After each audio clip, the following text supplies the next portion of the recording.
Hello there, everyone. I am here again for continuing the last topic that is about the method of the meat preservation.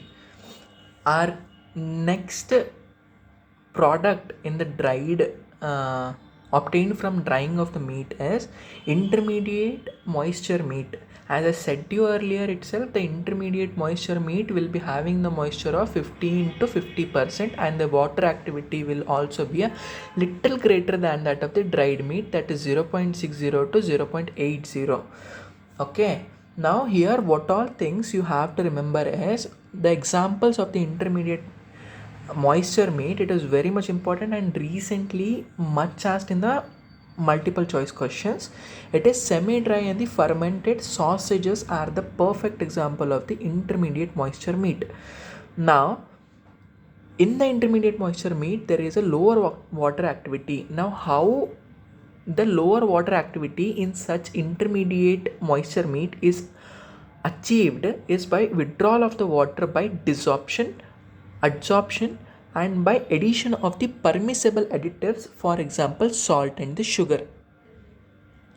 Along with this, you can also add the humectant. What is the function of humectant? It is nothing but it will also reduce the water content present in the meat. The example of such humectants are glycerol, glycol, sorbitol, and sucrose. And the another way by which you can reduce the water activity and inhibit the microorganism growth and enhance the storage stability is nothing but the hurdle technology. The hurdle technology is a new concept in preservation of the meat and meat product, in which you will be inhibiting the microorganism and enhancing the storage stability. It will be by a combination of things such as pH alteration, preservatives, addition by fermentation, by irradiation, and by the modern packaging system. For the simplicity, you can remember this mnemonic of triple PFI, which is pH alteration, preservation, packaging, fermentation, and irradiation.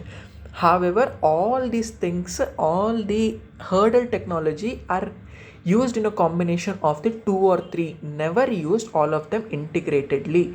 Intermediate moisture meat is a perfect example of hurdle technology. This is also an previously asked MCQ. Then what will happen by lowering the water activity? If you lower the water activity in the meat, it will not promote the growth of gram negative bacteria, but there will be the presence of few gram positive bacteria.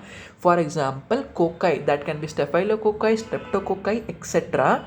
And the spore formers, as I said to you earlier itself, in the dry meat the bacterial spores can resist the drying processing steps, and the lactobacilli can also grow here.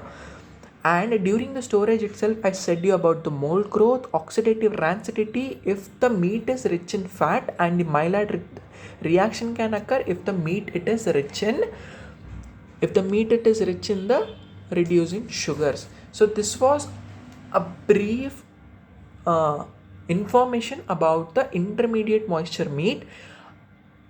Now we will go on to our next topic, the drying topic. It is finished. In the drying we learned about the dried meat and the intermediate moisture meat. Now we will jump on to the next topic, which is after the drying. The second method of the preservation of meat is low temperature preservation, which will involve again many such steps. The first one is chilling. So the meat carcasses are normally chilled immediately after the slaughter. As I said this concept in the rapid freezing only. Rapid freezing, I'm really sorry about it.